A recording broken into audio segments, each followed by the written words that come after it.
Did it go? Yes. Hey, welcome to another episode of Panakal Podcast for Geeks, the show about good friends hanging out, talking about the things we love. Our guest today is Aedan Roberts, who we finally got on the show. What a task that was. And you all know my co-host, Andrew Sides. How you guys doing? Doing good. And hopefully Streamlabs is gentle and works today. I think we're okay for the most part. Yeah, I'm trying to refresh it just to check. Yeah, I will. Hasn't popped up yet on YouTube. Yeah, I'm doing my best to. I chose the fastest internet here in the hotel, so hopefully. I chose the fastest internet here in the hotel, so hopefully. Where are you on vacation? It's actually not vacation. I'm here for like a quick job that came out of the blue, but I'm in Washington D.C. currently.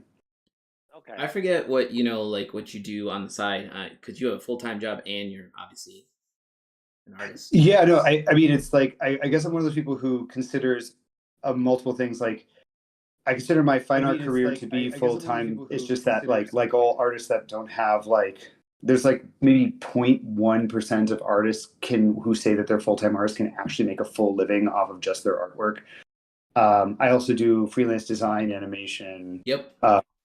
Illustration, all that stuff. So, and at the moment, I actually technically also have another job as a designer. So, what was Andrew was dying on me, so I missed that bit. Sorry. Yeah, it's I had curry, very flummy as a result. It's all good. I'm so sorry. I'll have to make sure I mute myself or something. No, I'm just giving you a hard time because I can. Yeah. I think we're. I'm trying to make sure Twitch is okay, but I think we're okay. At least. Awesome. I feel like we're okay. What? So one question I have about that. Oh, excuse me. 1 second. Yeah. On a quick side note, before he says anything, anyone who's watching, feel free to ask questions. If you can't hear me and my lips are just moving, please tell me. Something I'm always curious about, because I don't think I saw it on your site. To have that dichotomy of things, do you market your fine art and all your freelance stuff separately, or do you have it on your site one and the same, and you're just here it is, this is me, Aedan? Oh yeah, no, definitely not. I there was a point in time where I wanted to do that, but I was very quickly convinced not to by my partner, because it is a situation where they should be kind of compartmentalized. Mostly because honestly, I consider myself a decent designer, but that's not where my passion lies. It's just what I'm really good at. So there's really no reason to put the two together. However, I have found the reason why, even in a professional setting, like in design and the design field and doing all the freelance work, I stick with Aedan Roberts and not my real name, is because 99% of the time they want to see my fine artwork anyway. So I send them both websites. But I have I have a website exclusively for my design portfolio, and then exclusively for my fine art portfolio. Okay. Are they both live, or do you keep it locked out? I used to keep it locked out, but instead I just go through all of my portfolio pieces and just like Gaussian blur anything that would be considered to be NDA or copy that get me in trouble if I just showed it on the internet. So sure, honestly, it's fine.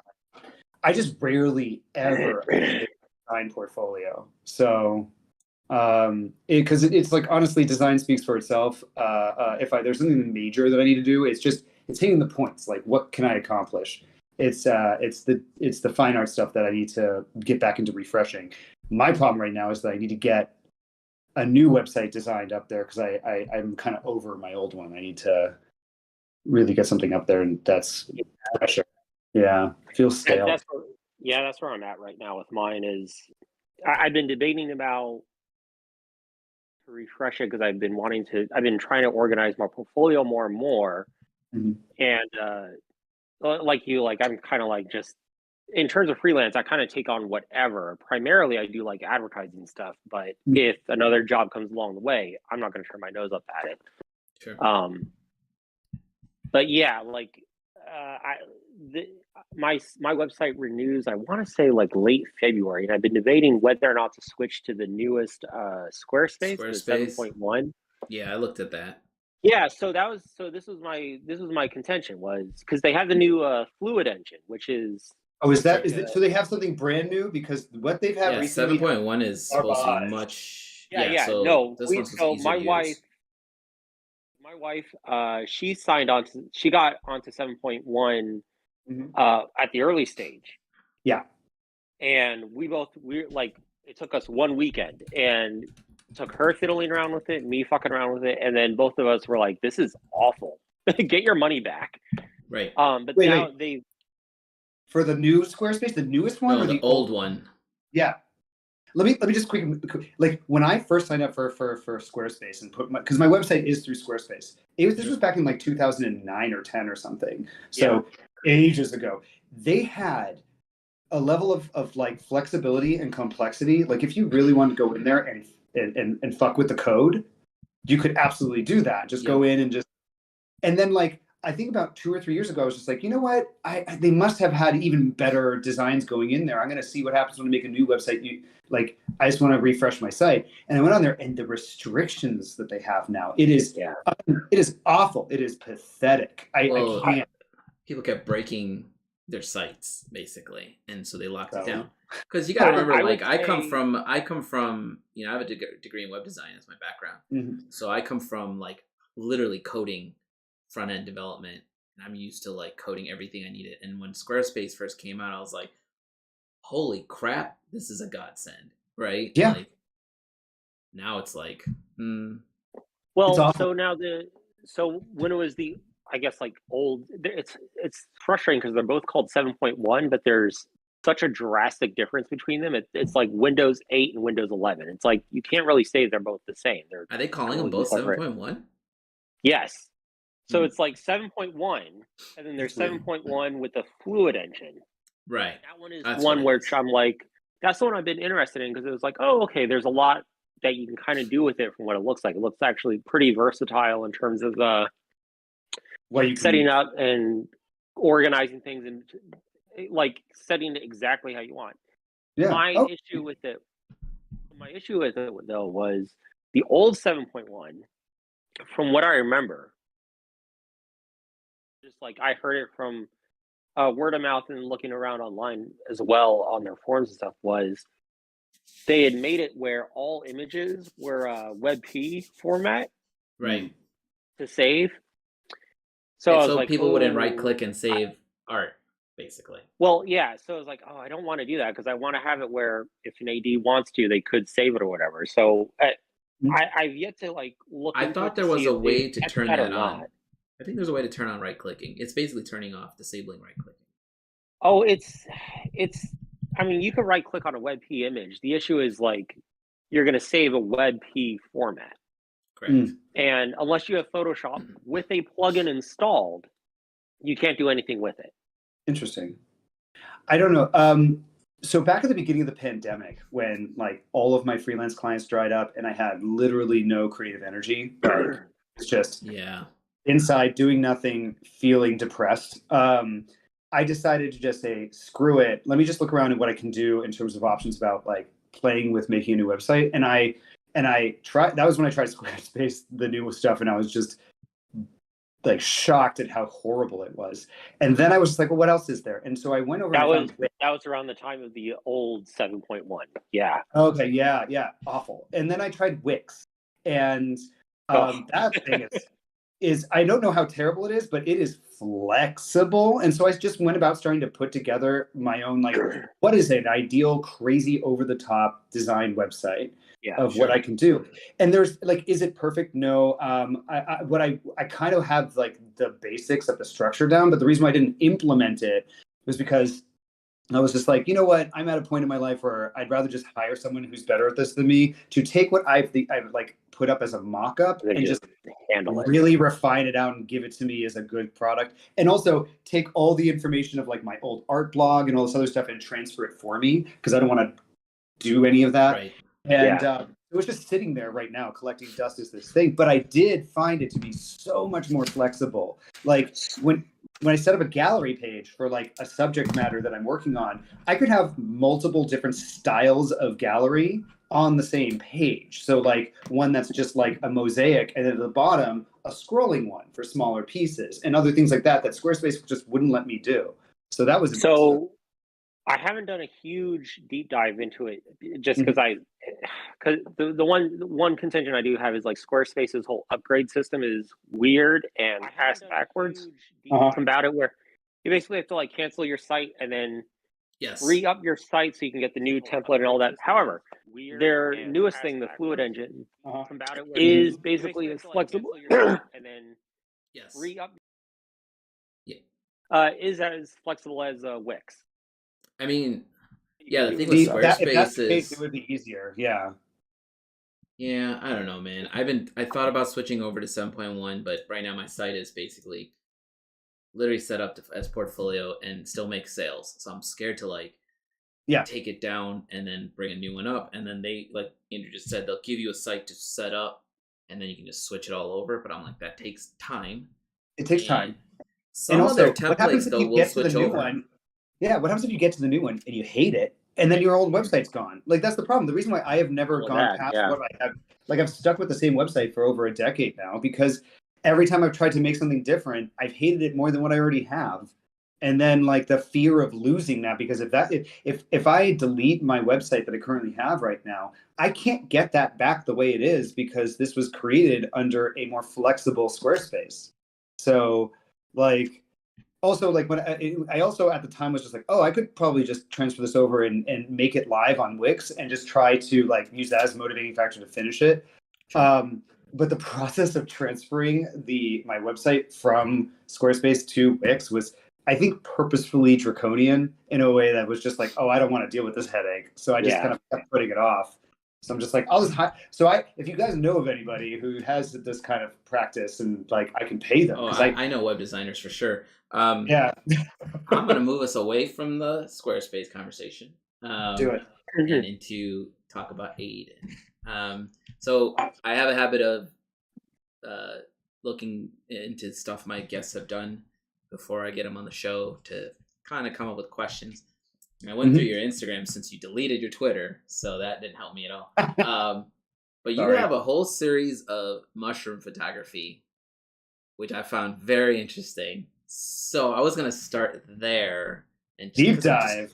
I did a deep dive, exactly. Because I you know, on your page it said you do art photography and then I see you do a lot of cosplay. I want to talk about that too.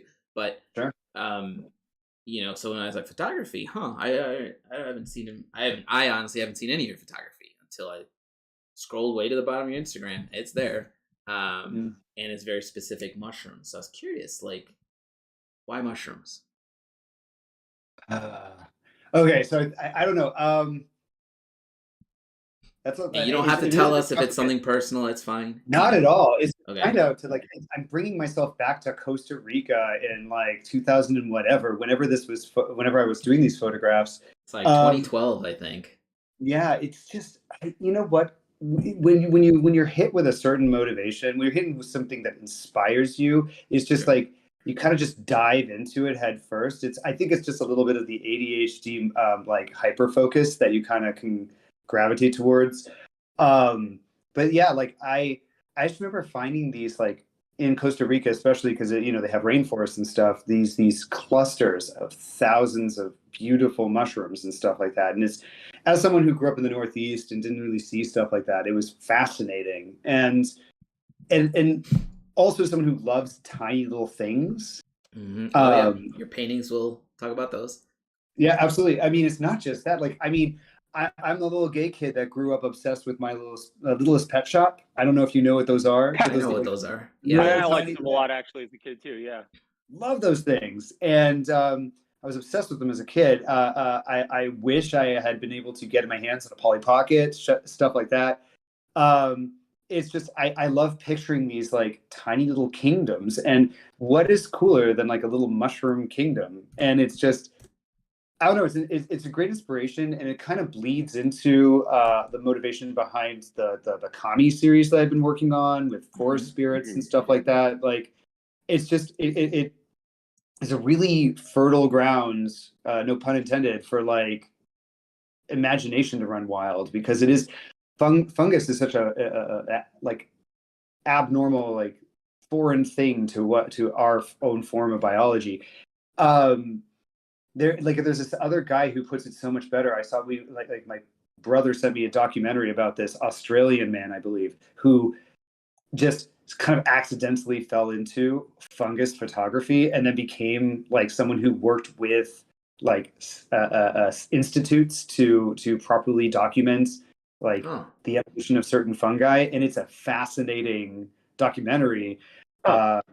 And it's just like this man is talking about how like he started, like I think it was something like his wife died or something, and then he just started going out on walks every day into the areas in his backyard. He just started finding all these bioluminescent mushrooms and got into this idea of how do I photograph them.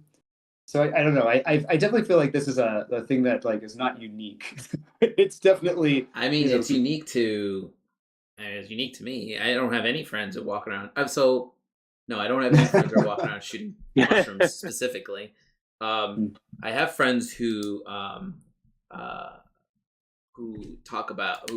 walk about and take photos of nature. I don't know if you know Julie. I think her last name's Miller. Probably. She's been at the shows with us. If she goes to like all the art shows. Yeah, she's been at the shows with us, but her like Instagram stories she goes on like a hike like every week, I think, which is amazing. Wherever she lives, she's able to do this in a forest every time, and like it's just beautiful photography of like I'm a city boy, so like everything, all my photography was always like buildings and specific ways light was bouncing off those buildings, and like that tracks. L trains, right? Yeah. You see my work, so you can see where like my brain sees lots of cuts and colors and movement versus like. When I see like those mushroom photos or like nature photos, I'm like, that's a serene thing I don't see all the time. So it's kind of cool to me, right? Also, I'm not big on nature. So for me to go out there and get a shot like that would require an epic effort on my part, right? Like Andrew knows, like I went on a stargazing trip with some friends just like back in September, October. It was like, I think it was right before LuxCon. And, it was... I loved seeing the stars at night, but everything else, and hanging with my friends is fun, but everything else is miserable for me. It's cold and it's dark at night. I can't see. It's so dark out there you can't see shit. Like it's like walking with your eyes closed. And at one point, my friend Joe was like, "Hey, you want to?" I had to go. There's nice bathrooms, and then there's these janky porta potties, And I'm like, I'm gonna go downstairs to the nice bathrooms. It's a 10-minute walk maybe. And I was like, I'll just take the car. It's a 2-minute drive. And he's like, let's just walk. And it was fucking creepy because it was like. You can't see anything, like I said. I couldn't, in my head, I was like, I want to take all these photographs out there, right? But also, I was like, I'm going to drop my guard and something's going to get the jump on me. Those are the thought processes I have. But, back to what I was saying about your I think that photography was very unique to you. I haven't seen any of our friends doing that in our field anyway. So I thought that was interesting. And you mentioned you liked, like Polly Pocket and all these tiny things are intriguing to you, which kind of gives me a hint of why your artwork, anyone who's seen your artwork, you've got those little tiny paintings, man, which I don't have the patience for. So kudos to you. Did you start those in the pandemic, or when did you start doing that series? I definitely started those during the pandemic. That was another product of like trying to get my motivation back, because like it was just one of those situations where when you put something off long enough, it just gets more and more daunting. I kind of did something. I made one of my first like paintings that I ever did that I was truly satisfied with was this triptych called Creative Anxiety, way back when. And it's just this guy hunched over. It was me, but it was me hunched over, and this like stuff coming out of his back, and over the course of the 3 panels, it turns into giant gross monster things. And that's kind of like the visual kind of explanation I have for what goes on in my head. The longer I let that kind of like fear of continuing artwork or worried of ruining something that I'm working on take hold, it just keeps mounting. And during the pandemic, especially because of the isolation and all that other stuff, it was compounded. And in order to get that kind of motivation back, I was just like, okay, well, just start small, just do little things, just like sketch a little bit each day, try to dig yourself out of this mental hole you're in. And then I was just like, you know what, I have this like I received these tiny frames in the mail so I went on Etsy and I've been looking for frames to frame some smaller pieces, and I found these beautiful Baroque frames, and I was like, oh, these are cheap, they're nice, I'm gonna get them. And they arrived and it was a set of dollhouse frames. Oh, that's what those are. That's right. You Yeah, mentioned this at a LuxCon. I thought it was very interesting. exactly. And it was just like, and I was just like, oh, that's why they're so cheap, because they're dollhouse frames. Fuck. So I was just like, well, what do I do with these? And they were beautifully made. So I give full credit to this creator. But they were also kind of like painted in that gross, like faux patina kind of way. And so I was just like, well, what do I do? I'm gonna make this into a project. And then I just decided to make a joke painting. Using the frame. I was just like, well, I have these frames. Let me just put a frame in there, a painting in there. And so I gave myself that as a challenge. And this first painting was before the pandemic happened, and I kind of set that aside as a one-time thing. Sure. Because like it was my Dada like joke of a painting. So it was like I framed it, I put it in the tiny little frame, I set it on a white background, I made a tiny little plaque with actual writing on it describing what the painting is for like a museum wall. I stuck it next to the tiny painting, and I put it inside a larger Baroque frame, and then put that on the wall. And it was called Peace by Aedan Roberts, comma by Aedan Roberts. And then like people really liked it, but then like I kind of set it aside because I was like, oh, I need to get bigger. I need to go bigger with my paintings. People have been asking me to do that. But during the pandemic, when all this was happening, I was like, well, how do I get myself out of this? I still had all those other dollhouse frames that I had yet to use from that accidental purchase. Sure. And I was like, okay, well, I mean, a tiny micro painting might be what I can do to actually it's not a massive investment. It takes a lot of time, but it's like compared to one of my bigger paintings, it takes a much less time to produce these things. And so I decided I'm gonna just see how far I can go with this. What can I accomplish? How tiny can I get this? How much detail can I involve in it? Or just how refined can I make it? Because there are definitely artists out there that blow me out of the water when it comes to detail per square like millimeter. One of them actually went to a LuxCon. She was I'm blanking on her name right now because I'm terrible with names, but I actually own one of hers. She paints on penny. Brianna. Yeah. I was gonna say you penny, have one, like right there. Yep, there it is. Yeah, I purchased her Baby Yoda. Oh, you got the Yoda. Damn you. I got the Grogu. I was gonna get that for my kid. Yeah. Yep. I got the hut. Hagrid's hut. Yeah. Beautiful. She's amazing, but like I think that we were going for two separate things, and like her work is just astounding, but what I try to do is translate my style into something tiny, and it's a lot. Yeah. Actually, I found that it's like when you have like a oil-based medium that you can like mix and paint and like stipple practically to get the right detail. I feel like that you can go much smaller than what you can do with gouache, which is mainly what I use. Which is gouache. What I've been using too, on your recommendation. I mean, I love it. I mean, it is a finicky medium, but it's graphic and it's bright and it's extremely like you can. It's if you have a graphic sensibility, it's a great place to start. And it became like, how perfect can I make the line work? How small? And luckily, at the time, I also had a studio mate who's a doll maker, so he gave me all these recommendations on different materials. And so I found that like the same brushes that doll makers use to paint on eyelashes was the perfect. Are they like because single? Are they like single? What are they like? Brushes? 3-aught? Yeah. They're. I think I know that they're not synthetic. They're actual. They might be sable brushes. Like the fine sable brushes. 000, like 000 or something for size. No, because here's the difference. Because most doll makers use water-based mediums when they're inking things like acrylic base and everything, because it interacts with the plastic. Oil would just eat right through it. You need a brush that can contain water and that can contain the liquid medium. So a single hair doesn't work for that kind of micro painting. You need one that has like, so what they have is that they create brushes that have like 100 or so hairs, and they all taper to a single hair. Interesting. So they're just really, really, like, it's weird because they're also super cheap, but they've made them so that they create this perfect inkwell I wonder that, if like, you can paint minis with those really well. oh yeah, they're also definitely good. I have painted minis with them. I'll have to ask you about those later because I Yeah. get like these like Winsor Newton ones that are like number 7s. I think I forget what number they are, but they're pretty tiny. But this sounds That's next perfect level. because, like, for all of the various times that we have scheduled this and then I've forgotten, I was actually going to get you a set of these brushes as a gift. Oh, dude, no, So- you don't owe me anything. I tell No, people, no. I tell my guests if I this show, I'm not, like I said this last night on the call with the D&D group, and I'll say it again, I am not the Tonight Show.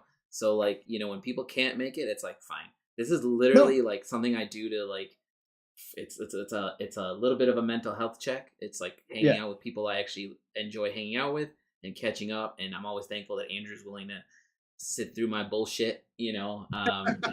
But, like, you know, it's one of those things where it might be a thing at some point because I've always wanted to. You know, initially I had this idea. You know, initially when we started, we would pick a topic, like we'd be like, let's talk about Gundam, and what we found was it was too stressful for the guest. And what's easier is to let you just talk about you.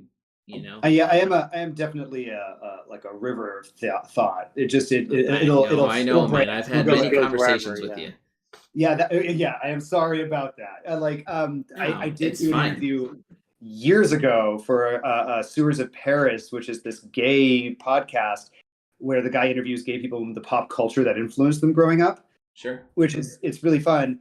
But I try to go back and listen to myself on my episode, and I'm like embarrassed by it just because I'm so nervous to try and stay on topic that it's just. That's how any interview I've done where people are talking about Ancient Ones only, there's this point where you're repeating, you get bored because you're like, I've said this over and over, and also I had this, like, in my head, I'm like, don't change the way you say specific things because someone's gonna be like, that's not what you said in the last interview, you know, or whatever. Yeah. Also, that's just me getting my own head because nobody's actually going and listening to all my fucking interviews, right? They might catch one. So I mean, also as a disclaimer, my timelines in terms of my own history are complete. Like, go on my Instagram, you might be able to refute half the shit I said in terms of like when I did something. Because it's just like in my head, I'm like, oh, this was that point, and it's just like, no, that was actually over here. But, like, you know, in my head, that's when things happened. I do know that the micro paintings really took off like at 7 or so months into the pandemic, but like, it's like when that actually got started, I couldn't tell you. But, like, I also found multiple things. Like, when you're selling your fine artwork, my large pieces sell prints like gangbusters. Like, people are super into them. They love the pieces. But because I'm an artist that doesn't ever like lower the cost, that's the price of my artwork so low that it will like just move. I'm okay with sitting on big pieces. People don't really want to like invest that much money into larger pieces. But what I found was, like, when I was making these micro paintings, because they are a skill investment, but less of a time investment, I'm able to price them a little lower. And so I would post them. And during the pandemic, I was like, even when everyone was like money tight, I would post something and get an offer for it at the price that I was asking within 15 minutes. Damn. And so it's just good. Yeah, it's very encouraging. I actually regret selling any of them at the time because, like, one thing that my partner has been dogging me about for years is that I if someone wants to buy my artwork and they are willing to pay the price, I'm like, sure. And because of that, I have never built up enough stock of my own work to really pull off a fully themed singular solo show. Yeah. And so I look back at during the pandemic and my fear of like money issues and everything, and my willingness to just like say goodbye to these paintings I was really attached to, like, because I put so much effort into them instantly. Like, I had never so quickly said goodbye to a painting before. So could you, you know, like, there are shows I've seen that are specific to an artist where the paintings come back they're on loaner essentially from whoever owns it, you could look into something like that. Now, obviously, you'd have to like insure it and ship it and all that garbage. But so what I typically do is when someone buys a painting, especially the larger pieces, they all like, and part of the certificate of authenticity is a contract that's signed where if I need this particular piece for a solo show, they really? are willing moving forward to cover the cost of shipping it to me or whatever gallery, and I will cover the cost to ship it back. That's And pretty smart. yeah, and they're typically okay with that. Also included in that certificate of authenticity is a all the legal about like they own the original painting, I own all the rights of reproduction. Because like that's yep. Yeah, so because like it is one of those things where I just don't. That's where you make a lot of your money is off of reproductions. Although moving forward, I've started doing it where any painting large piece, the smaller pieces I don't make reproductions of unless specifically asked for. Sure. But moving forward, all the large pieces that I'm doing, I'm trying a new thing that I call the James Jean method, where he does limited runs, where they're really high quality. You go full ham on it because most of my large fine art pieces these days are mixed media in a way that just a typical ink reproduction doesn't do it justice because you're missing out on the neon, you're missing out on the leaf, you're missing out on a lot of the elements that bring that glow to the original painting in a way that I think that people really miss. And so my goal is to create limited runs where I really kind of like put a lot of money into it and get like 50 really expensive prints made with actual neon ink or actual foil and stuff like that of like decent quality, maybe even some stamping and all that other stuff. Yeah. And sell those for a much higher price, but not as much as the original. So like, sure, I'm seeing how that goes. So far it's been really good, but like, I don't know. I used to just sell them as they go, you know, like I would just like, oh, I'm going to come up, a show's coming up. I'll just print out, I'll have 25 prints made and I'll bring those. And if you want to go and buy a print off of my website, you can go do that. I work through InPrint, so that works out for me and their quality is really good. But I don't know. I feel like people really want to have something special that feels like limited. And that gives them the opportunity without having to break the bank. That's how, you know, when the larger pieces I had at the show, I had them at LuxCon this year, the big ones on the wall behind you me. Did. Gorgeous. Thank you. I always sell those I used to sell them as just master editions. I don't make a new one until you buy the current one that's there. But when I was talking to, we had Tatiana Dykes on the show, and she was like, what you want to do is put a limit number on them. And it makes the value go up, right? And when I started limiting it to 10, I only make 10 of each now. And I had to backtrack to the ones I sold so I can count down from there, right? Like, I only have 4 of these left now. But either way, once I started capping them at 10, then the $1,000 value to a collector was like, that's nothing, you know? Yeah, it is. You know? Yeah. And I was shocked at how quickly they moved when I did that. They do. And the added bonus too that I'm trying to use as a motivational factor, because I'm a person who moves at my own pace, which can sometimes be very slow. I find that if I have a limited run, I'm not going to be. I'll have more motivation to not rest on my laurels, because there are some prints that I have sold for like I think at this point around a decade that still sell very well. But like that means they sell well, and like, you know, there's less like I'm like, okay, well that's an Old Faithful, I don't have to worry about that, and then I don't have to worry about making like a lot of new work. But if I have like this painting finish and I only make 25 to 50 and they sell out, I need something new to sell at the next show. I'm gonna have to be motivated to make another big piece. I have to really so it's just like I'm trying to compound everything into like a way to get me off my ass and working at a way like in a way that's like, I know that there are a lot of artists out there that are uniquely prolific in their motivation. I know that the reality is different in their own heads, but people I view, like, I think that Tron Nguyen is a good example of someone who just produces and produces and produces. She's such a hard worker, and she just has that natural motivation. But like I said, I have ADHD. I go everywhere. I have so Right. many different interests. So I feel like I need to find ways to trick myself into having that motivation. That's a good way to, yeah. Like I know, like I think Andrew works on different pieces like every other day almost. Where I'm like, Yeah. I'm still working on the same digital piece I started 2 What's- weeks ago. Yeah. You know what's funny though is like I feel absolutely not prolific at all compared to some other people. No, I mean that doesn't make you. I think it's just yeah. I don't know if that makes you prolific, but it makes you like motivated, and you're consistently like owning that skill, right? And you're getting better at it and better at it. Whereas I'm like, I feel like lately I've been feeling like I'm kind of doing the same stuff over and over again, but I'm trying to evolve the style a little more. And I think this round in Scott's class really helped me. See, I think that people sometimes get caught up in the word prolific because I think it has connotations that are beyond what it actually is. Sorry, what I meant by prolific is like, I mean, the true definition, which is just something that bears a lot of fruit. Yeah. It's not really associated with fame or success. It's just a sheer output. And I think he's right. If you're producing stuff every other day, you are prolific in terms of just the sheer output of your content, which is. But Andrew's also something like what I like about Andrew's stuff is he's tinkering all the time. You were trying a new you and I were on a call 2 nights ago, and you're like, I'm trying this new thing. You didn't like it, but you were at least trying it. Whereas literally, I was still sitting here trying to write.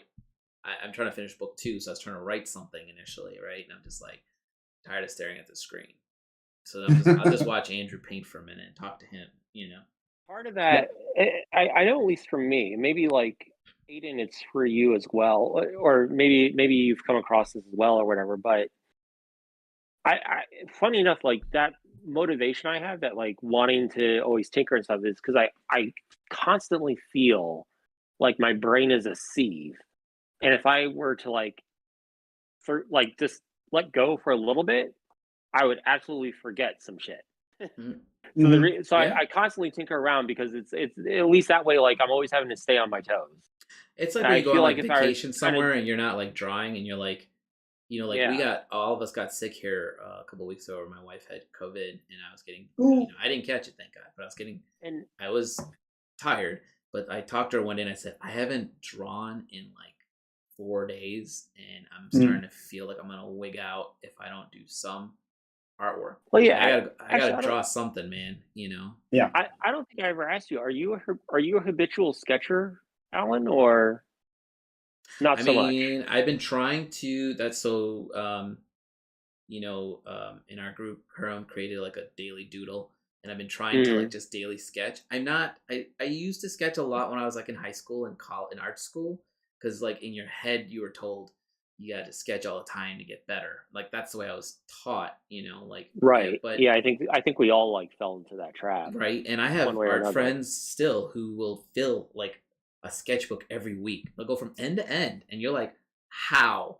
Like, you know, and it's awesome because it's all good stuff, you know? It's like amazing stuff. And part of it I used to chalk up to this is because they would sketch all the time, so they just got naturally better at it, so they're confident in it and they just keep sketching. But maybe they're just that practice good makes at perfect. No, I mean, yes, it is. I mean, there is that practice makes perfect. Sure, practice makes. I mean, it's not just practice; it's muscle memory at that point. Yeah. Like, okay, so like I actually, God, I was gonna say, are you a habitual sketcher, Aedan, or never really were? Or I mean, this is a term that I kind of just literally made up right now. I believe I'm what I would consider to be a lunar sketcher, which is it's phases of the moon. Yeah. Where it is tied directly to my seasonal depression. So every year, and this is something that like I didn't actually notice until I was in my mid to late 20s, and I was like sitting at the gym at like the age of like I think 26 or something, and I was just like, I'm doing everything. I'm working out every day. I'm doing everything I should be. I'm creating artwork. I'm doing successful things professionally. I'm not happy. Why don't I feel happy? Like I was starting to have a panic attack because I was just like, there's no joy. And so I was like, I called my mom and I'm like, what is going on? Is this something I need to get like assessed? Is something wrong? My mom's a doctor, by the way. And Mm. she was just like, she's like, Aedan, you never noticed this before? You suffer from seasonal depression like hardcore. Like my entire life apparently there's like a catalog of every year my grades would just go in the winter months, and it would just take this huge dive, and then they just go straight back up again in the spring. And I never like noticed this trend because I was living it until it was pointed out to me. But ever since then, it's very clear. There's a point around the holidays where I couldn't bring it's very similar to the COVID depression. I can't bring myself to pick up a pencil to save my life. Like the idea just fills me with dread because I'm like, oh God, no, anything but that. And then some point around the spring, when I think it's literally when the days start getting longer, they don't have to be much longer. They just have to start progressing towards start feeling like it. Yeah. Right. Start feeling like it. Suddenly, I just get this burst of creative energy, and every year my output just starts to accumulate like a ball rolling down a hill. And then and then around the summertime is when I produce like. Last year, I think I produced around 35 pieces of like finished artwork from the spring to till AllenPanakal, and it was just. I know a lot of them were micro paintings, but it was also like sketching every day, getting all that stuff done, and then like super happy. I'm like, oh, let's keep this going, and inevitably, I think it also helps that during the holidays you just get busy with life things.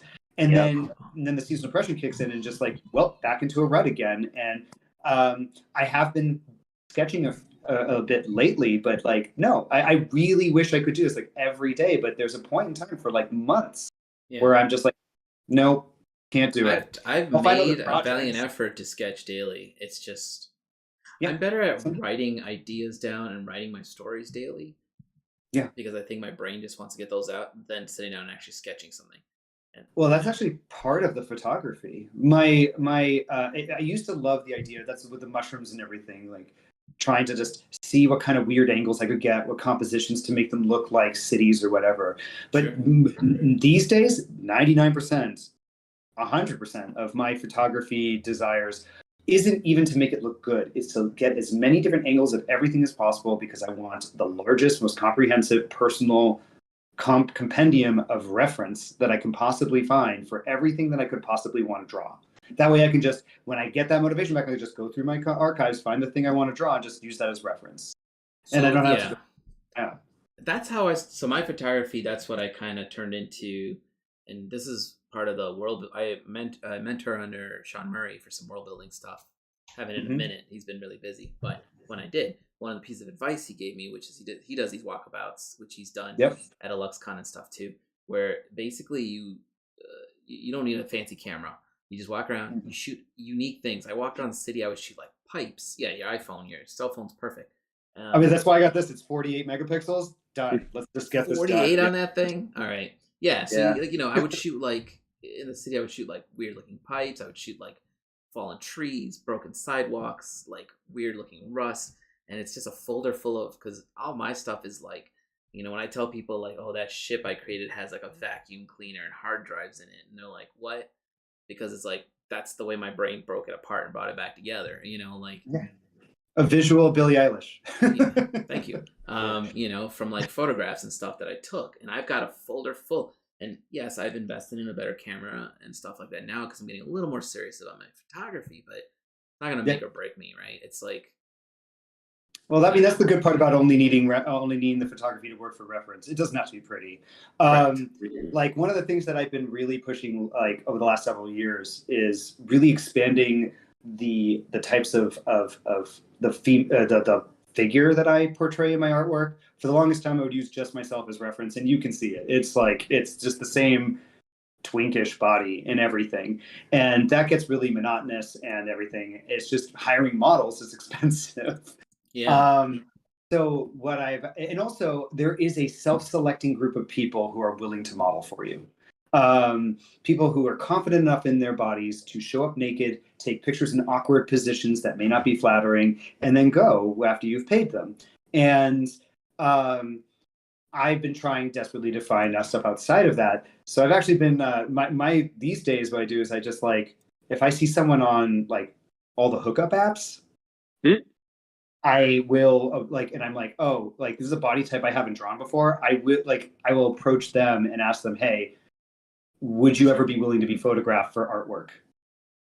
And It's not a and bad that's idea. where a lot of, yeah, just taking lots of photo reference of various people I've been meeting from random places. If you're willing to be photographed, that like just in the funny thing is it's just like they ask like, well, what is this for? Like, what painting specifically? Can you show me sketches? I'm like, absolutely not. This is like, I want to, like I said, I want that compendium. I want that. Yeah. Like, I will see something that you're doing in a pose or something, a photograph I've taken, and going, oh, I'm building a story around what you're posed as, not necessarily like. I Oh, mean, I have this. assume you show them your artwork and stuff too, right? So it's not all weird. Oh yeah, no. Okay, well, like I've got You down to could the see how fact. that would be weird if you didn't show them anything, right? Yeah, well, I linked to my Instagram. Oh, okay, perfect. In all of them, and then also I have this like spiel that I've kind of written up. I even have it like kind of written down in a notes app, and I just copy and paste it in. And I also have written up. It's not like I didn't get a notary public to like verify it or anything, but I wrote up a little contract saying various things. Was like because people most of them are strangers. They don't know what I'm going to do with this stuff. I could be some creepy asshole who's just trying to take pictures of them and then stick it on the web or something. So Yeah. I just, to make people feel more comfortable because they're willing to do something for me that is priceless, is that like, I just have them sign something that says, I, to the best of my abilities, will not allow any of these photos to reach the internet. Because frankly, I don't want people to see my reference. That's like showing people my work. And like, I like that air of mystery. Like, I will show people the sketch process and everything, but I'm one of those artists that just gets massive imposter syndrome drawing in front of other people. I just get nervous, and I'm just like, oh god, they're gonna see me cheating constantly, or like whatever technique I'm using, like that I built up. I just like, oh, I can't be this good without anyway. I mean, that's like when we were at IX and people were handing me their sketchbooks and they were like, "Can you draw something in here?" I'm like, "Yeah, sure." And I started drawing like my graffiti style. I'm like, "Why did you draw that?" And then like later, I was like, "Can I have that back?" Like I didn't mean to. Like I can draw if I can actually see something. I can draw better. But off the top of my head, I drew this janky looking robot, that was like waving at you. Why? And yeah, she kept it, and that's fine. But I was also like, I want it back, Claire. Give it back to me. Oh yeah, no. I'm one of those people who has a hard time being willing to do that, and I know that people get really annoyed with that, but it's just like, give me your sketchbook, and I will hand it back to you the next day. I just don't like having people watch me. Just fills me with like drawing fills me with so much, and it really is an imposter syndrome. I feel like they're going to look at what I'm doing and they're going, cheater or something like that. And like it's not even I'm like, totally with you on that. Yeah, they'll be like, "Oh, you had to look that up." It's like, yeah, man, I don't have a visual library up here. I have reference. I'm looking at reference. Like I always work from reference. I'm not Rick Barry. I'm not going to just like, do everything from my head at all times and it turn out to be this beautiful, like abstract gorgeousness. I have things that I can do just naturally because I've done it so much. Right. That it will come out looking okay, but I don't want to do that every single time someone asks me to sketch. But anyway, because of that, back to the other idea, I don't want anyone seeing that artwork anyway, so I'm happy to sign something saying I will do, outside of like hackers getting into my phone and stealing all my information, you will not see any of this stuff online. And then they also are signing something saying that they have no say in what artwork they are used in. Sure. Now, is some of that is that used in your? I was going to ask you about more of your provocative work. Yeah, no, I mean that's actually part and parcel from it because a lot of these people I'm getting the reference from hookup apps. Sometimes you also end up hooking up, and halfway through you're like, oh, actually this is an interesting abstraction. Can I photograph what we're doing? And then I photograph that to use this reference for later too, which also means that there's an extra added incentive of making sure none of this stuff gets out there because that is also X-rated. I don't want porn getting out on the internet, but I also want a reference. And sure, there is literally a bottomless well of porn on the internet to draw inspiration from if you really want to like take from it. It's not. It's just there. No, it's also there, but it's also unrealistic. Yeah. And like I said, I want to portray more body types in my artwork. And I want big boys represented. I want like, you know, like people without perfect physiques to have that kind of and everything about my style is naturally just idealizing anything that I portray. I'm terrible at portraits because I'll see something that's like I think is atypical, which is what make people unique, and I'll just correct it. I'll be like, okay, well, my nose is crooked. I always correct my nose in every single painting that I draw, using myself as reference. I don't like drawing my nose being crooked, so it stops looking like me. But I also feel like big boys deserve to be idealized. So putting them through my filter means that there's going to be an idealized, beautiful version of this person and this body type. So it's a fun way to see that. And also I've noticed a huge interest in terms of that because a lot of people don't like, they see themselves in it in a way that they don't see in other work. So yeah, it's like also, I do offer every person who's willing to pose for me. If I even use like your pinky in my artwork as reference from one of the pieces from the photographs, I give away a free reproduction of that work to them because I think that people really, they want to own something that I think that's a nice like reparation for that. Yeah. Also, I will pay a person happily for any reference that they're going to give me, but like most of them don't want to do that because they're like, what are you calling me, a prostitute? And I'm like, no, models deserve to be paid. And if I could pay them more, I mean, I'm actually at a point in my life where I can afford to pay models appropriately. So I do want to get a mixture. But like I said, any professional model that would pose for me would also be someone who's naturally of a particular body type. Sure. So it's a mixture. That's where that comes in. See, tangent. No, that's. I mean, my question literally it was what your intention was with the provocative work, which you kind of just answered. Well, the provocative work, the one where I was portraying like a blowjob and everything. Yeah, because like Luxon, you had like when I saw your stuff at Dragon Con was the first time I saw the small pieces, the tiny pieces. Yeah, and then you had specific ones that were like hidden behind. I thought it created a unique like. You had like a little warning there, like, look, old enough, you have to be old enough to look. And, I forgot exactly what it says, but it literally was like, if you're underage, you shouldn't be looking back there, obviously. Yeah. And then if you did take the time to look, it was like, you'd be like, okay, that's the adult section of these paintings, right? You've left the Pokemon section or whatever they were, like the Nintendo characters and all that stuff. You've entered a whole area here where if you're not comfortable with that stuff and you haven't been warned, you might be shocked, right? Yeah, which exactly. If you're an adult, you'd be like, "This is awesome. It's different." Well, the funny thing is, like the X-rated work is because also for the longest time I wasn't really incorporating a lot of homoerotic work into my artwork, and I actually found that there are amazing, intensely talented homoerotic artists out there that blow me out of the water, like completely. But they're not as common as you would think, and they are kind of like drowning in a sea of like less than favorable artwork. Like, and this is all my perspective. Obviously, artwork is subjective, all that stuff. But I look at the work out there, and I go, not like I don't see the skill, I don't see the effort. It just looks rudimentary. Because a lot of this stuff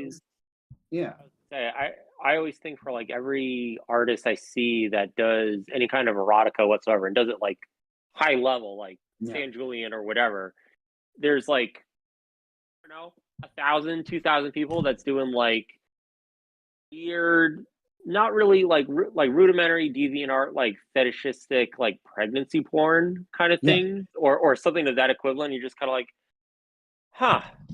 Or it's just like it's so hard. It must be really hard to stand out in like a sea of that kind of mediocrity where there's so much noise to signal.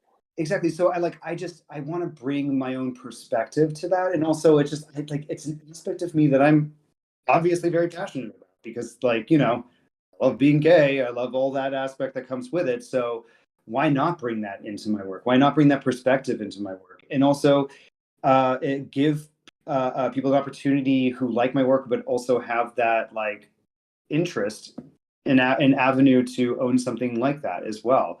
And once I started doing it, I found like it's like, oh, that's another great fun way to do it. Also, to find ways of making it interesting. Like it's not just. I try to make it so that the erotic work that I create isn't just porn. It's Sure. bringing messages into the porn. Right. It's like it's commentary. Like the one I did portraying a blowjob is also part of the Clavis series that I do, which is all about fantastical voyeurism. And that's also why like initially I made those veils, those weird Art Deco gold foil veils, to hang over the artwork for DragonCon specifically because it is a family friendly, like kids go to that gallery. And then I was just gonna be like, okay, well, I'll just do that just for those shows. But I actually found that it was so popular and people really loved the engagement of it. Right. And it actually really enhanced the message behind the artwork. That's what I do at all shows now. Like I did at LuxCon. They didn't require me to do that. They were like, you don't have to do this. And I put up anyway because it forces an interaction with the artwork that is exactly what I was hoping for. Like we are all, it forces the viewer to become part of the voyeuristic quality of the painting itself, which is all about looking in on very intimate scenes where the subject matter is not aware of your presence. And a lot of the Clavis series are perfectly innocent things. They're either fantastical creatures or silly things, but I also want to bring in the erotic to it as well and like show an actual keyhole looking into what was a seedy, dark blowjob and obviously a sex scene. And I really, really like that kind of feeling. Another micro painting I had it was at a LuxCon. It was a micro painting of a scene where a guy is like ass up on a bed, and the other it's coming from the viewpoint of the top, and it's like the hand is like pushing the other guy's hand behind his back, and there's like a handprint on one of the ass cheeks, and like around it are these neon threads wrapping around the legs, the arms of the person on the bed, but also the person holding him down. And that's because I just like, and the message behind that was all about how any sex act is restrictive in terms of the contract that you sign, regardless of if you're in a dominant or submissive position. And I love that kind of invisible contract that you create. So trying to find ways of representing that in a painting to also kind of elevate it beyond just the simple act itself is a lot of fun for me. It's like, how do I portray this? I think I missed that one there. Oh, it was small. I probably just I'll don't text remember. you a picture of it. Yeah, send me a picture of it. I looked through all. I mean, I also, they were all. I didn't post it yet. I need to post it. There goes my camera. They were, like I did see a lot of people were very interested in looking because they were like, oh, what's back here? I also like the fact that, you hand them a little magnifying glass and you're like, here, have a look. Maybe throw one of those in when they buy the paint. I did love that touch from when I was looking at the Instagram gallery. I was like, oh, that's nice. It's like it's almost like a little opera looking glass kind of thing. Yeah. I actually am going to purchase a pair of opera glasses to add. You had like 3 or 4 unique looking. They weren't all cookie cutter magnifying lenses. They were all different in their own way. Also, I just want to point out you're not painting any Pokemon. I don't know why I said Pokemon. No, I did. I have. Oh, you did? Pokemon okay. Before. So I wasn't wrong. Part of the new, I've been poking into the nude commentary, like our commentary on nudity and sexuality, since the Nintendo series, which was a series I started like a decade ago, and I finished a long time ago, which is all portraits of Nintendo nudes, where you're capturing that moment. Did I tell you I did at a LuxCon? I ended up doing, I think it was Melissa and Claire. I did a card trick for them, and the only cards I had were yours. And, perfect. Yeah, well, drunk off my ass, I was like, "Hey, you guys want to see a card trick?" And I pulled out the cards, started shuffling them to do the trick, and then as I was putting them down, I realized, ooh. By the way, these are Aedan's cards. How do I explain what I just threw down? Nobody's seen them before, right? Which is hilarious. I'm like, that's not part of the trick. But exactly. Also, if you went to my Instagram, I did do a gift for my nephew because he loves Pokemon, where I have a portrait of him sitting down with so I Eevee. did see. Okay. So you did see. I did see something. Okay, I was second guessing myself there.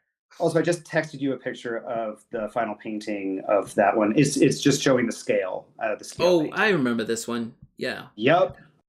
Full on neon threads. Just kind of tiny painting, man. Yeah, it's tiny. That one I'm actually especially proud of because neon paint is especially finicky, and getting the line to be that delicate and consistent and clean, very hard.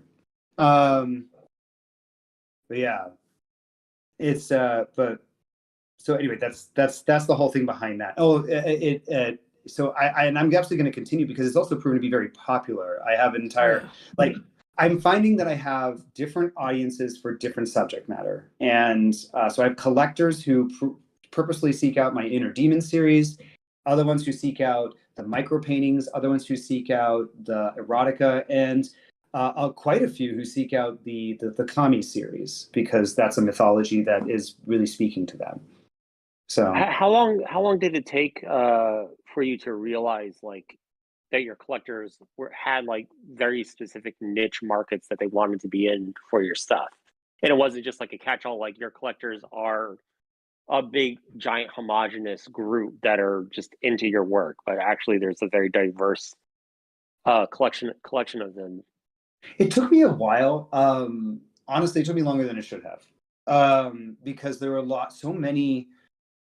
I used to think that because of my style skewing more graphic, cartoonish, animated, I was assuming that it's just going to appeal to a younger crowd or a gayer crowd, because even in the non-erotic, non-gay work, there's we put ourselves into our artwork. I'm assuming all my artwork is pretty gay, and I assume that was just the audience. But over the years of going to different art shows, especially Dragon Con, it became very clear to me that that's definitely not the case. I think that over half of the people who have collected originals of my artwork are straight couples. And it came as a shock to me because I was like, it can't be that. And then I looked over who owns what, and I was like, oh no, that's 100% accurate. And then from there, I also was looking into what each person purchases, because I also tend to find, and I think this is the case with a lot of artists, especially artists of my level of fame, which is that we're not world famous, we're not James Jean, but we have skill and we have good artwork and we have a following. If someone buys one original, they are in it for the long haul, and they're going to buy a lot. The average person who buys my artwork and becomes a collector will buy one or two pieces a year. So I know people who own dozens of my original paintings. And I don't know if this is consistent across other artists, but I think it probably is, because when they become invested in you and your vision and your story, and as long as you're reasonably personable and yeah, I have two collectors who are consistent right now. Yeah, better than zero, so I can't complain. Yeah, I have one collector every Gen Con. He wants the #1 off the line on the metal, and I'm like, seriously, perfect. And those people have gold, and it's just it's fascinating when you first find out that happened, because that happens kind of subtly to me. Because I don't think of it until I'm met with they'll send me a picture of their living room, and it's the Aedan Roberts room, where they have so many pieces that they just filled a room with one. Yeah, and I'm not the only person. If you have people collecting original artworks, they tend to be people who collect original artworks. So it's not just me. You'll go into another section, you'll have another artist in a different room or whatever. Right.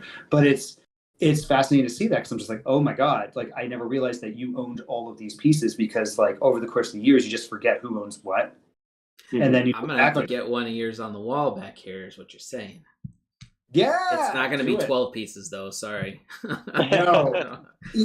That's typically for collectors. Other artists are like more like my habit is if I like you, if I respect you, or I like you, or I admire you, I need to own something of yours. Like I have an original. It's small, but I have an original Mark Chef. I really want his. That's his piece one of right his there. Yeah, exactly. I see it. I recognize the style. I want one of his resin pieces, but Dude, those are they so yeah. incredible work. I just really want, but like they're a little, they were a little out of my price range. I think I could afford one right now, Right. but I actually recently just bought a $4,000 painting, so I can't really jump into that right now. But like, I own one of his. I own one of my most proud moments is that I own one of Tron's. Yeah. About microdosing, and it's just I stare at that thing often to get motivated to get better at my work, like to refine my technique more, because I just can't I can't conceivably see how she manages to do what she does. And so like if I like your work, I'm going to want to own one, at least one. I'll own a couple, but like I live in New York. I don't have a lot of wall space, so I do try to limit it to like one per. Yeah, I mean, none of this stuff went up till I bought a house. Like, you know, I had a wall. I worked out of a walk-in closet. Some of my friends know this. And, you know, my artist studio is like split at this point because we had to, at the beginning of the pandemic, move from a larger apartment into a smaller apartment. Perfect timing. But like, so we have I have so many other people's artwork just in my studio in various storage containers and stuff because once we get a bigger boxes place, sitting here with more stuff, I don't know where to put it. Right, and I'm like, you don't want to put it in storage because you're like something's going to happen to them because they're originals. Exactly. So I assume when another artist wants to do an artist trade or they actually purchase one of my works, that's probably going to be the only one they buy. But it's just the fact that they would buy one of my works. You never know. You know, like I bought. You know, I've got. This is Scott. Yeah, you can see it. There's a skull. But then I ended up buying another one because I like skulls. And I bought one from Teresa. You know, because I couldn't not buy it when I saw it. You know, it's just like. But then I was also like, you're spending a lot of money. Like, slow down. You know. So there's an artist. Sorry, one thing that everyone needs to know is that if I don't remember your name, it's not an insult. I probably love you to death. I just have literally no capacity to remember anyone's names. But there's another artist that I actually accidentally own, I think, 3 pieces of. Because I got the one that I wanted, but then one of my buyers bought me one of her pieces because they knew I would love it as a gift. That's cool. So I now have another pieces. Yeah, you know her because she goes to a LuxCon. She does these like she does these subdued, quiet, smaller like where she does like washes over like line drawings where she gessos over them and everything. And she recently does these little tiny paintings of dogs pooping and things like that. God, I'm trying to find the picture of her because I have a picture with her. And I'm trying to remember what her name is. Yeah, I mean, I just remember that one because it's hilarious, and I wanted it. But bought it. Also, I was just like, where is she? She is amazing. So, for your own collecting, do you tend to go towards like finished paintings and illustrations, or do you like for me? I personally enjoy collecting either like sketchbooks or drawings if I'm able to. And that tends to be what I get over like something more finished. It depends on the artist. It depends on what I'm inspired by. There are people like actually the Mark Chef piece that I own is just a refined sketch from one of his sketchbooks that he also put some gold ink into that he was selling at Mocha Fest one year. So yeah, this thing is like one of, you know, I saw it at LuxCon. He says 1 of 3, and I was like, I'm gonna buy it. It actually got damaged. It was the year, you know, like some of my bags were tossed around and it got damaged. And I sent it back to him. He was able to like heat it up and move the resin back and stuff and smooth it out. It's got resin on it. It's just not one of the heavier pieces. It's not like the 200-pound. He's a good guy. He'll go above and beyond for you. He's really cool. But yeah, no, I will go for sketches if that's all I can afford. I will go for a sketch. Like I actually own 2 Trons. One is a sketch because it was like at the time I couldn't afford anything more than a sketch. And also Tron does have certain subject matter that she tends to stick to, like everybody. And so she tends to stick to extremely beautiful women. Like most of her subject matter are women. So when I see her do a portrait or something of a man, that I try to jump on it immediately. I try to snag it. So this one was like she did this like illustration for a wine label, and it was a guy and something. It didn't look like a wine label. It just looked like this fantastical, gorgeous sketch of this dude, and in this like action scene. And so I bought that because I was just like, no, I want her work, and I can't afford the big stuff. And also, we have a no reproductions rule in our house because we have no space. So if we're gonna put anything on the wall, we need to might as well get the nice. Yeah. Well, I mean, the big thing is like if we're gonna put anything on the wall, that like if it's not an original, it's gonna be one of my originals because might as well put them on the wall to save me space in my studio. So our apartment is like a mixture of like a makeshift gallery of my work and then like all the other artists that I've been able to afford. That's cool. Well, we're a little over time. Oh man, we didn't even get to talk about pop culture. We did not, which is fine. We'll probably have you back on again. I would love it. If we'll definitely have to talk about other things when we have you on again. Is there anything you want to talk about that we did not ask you questions about? Like anything you want to promote? Well, I mean, like I said, I'm currently in the funk phase. Sure. I'm the lunar eclipse currently, so I'm not really. I am preparing a lot of stuff to produce. So I guess it's more of like a stay tuned to my Instagram at Aedan Roberts, which is where most of my artwork gets posted. Like actually, there's so many more. All of my up to date work is on there. My website's a little outdated at the moment. I need to get anyway. But other than that, like just. I accept commissions, I work with that stuff. It's always a lot of fun. Although at the moment, if I can get myself motivated, I have like a laundry list of about 26 paintings I have that I want to get done. So it'll probably. I'm trying to get 7 illustrations done for book 2, and I'm way behind. Yeah. The other one I want to mention because you liked horror. Did either of you see Violent Night? Yes. Not me, not yet. But I heard it was good. Really enjoyed it, yeah. Hilarious. I was John, my partner's dad, wanted to watch it on Christmas, and we could rent it at home. And I was just like, I don't know. This sounds like a movie about like I pictured Santa Claus just snapping and killing a lot of kids, and I was not into that idea. I was just like, that's easy. It turns out it's Santa Does a Die Hard, and I'm like, that's so funny. That well, maybe I'll have to watch it and then we'll do a whole episode on it. I mean, I would love that. It's hysterical, and then we'll talk about Friends for sure. Oh yeah, we gotta talk about Friends too. All right, it was 2 things to talk about. 2 things. All right, well, I will post all your social stuff in under the videos. Thanks for taking the time to be on. Finally, no, thank you for having me. Finally, and thank you for your patience. I'm so sorry. Dude, it's fine. ADHD. I know it's all good. Yeah. Like. I was, Andrew and I laughed about it when the last time when you were like, we're on it right now in like 20 minutes, right? And I'm like, it's 4 p.m. over here. Like, I don't know what's happening.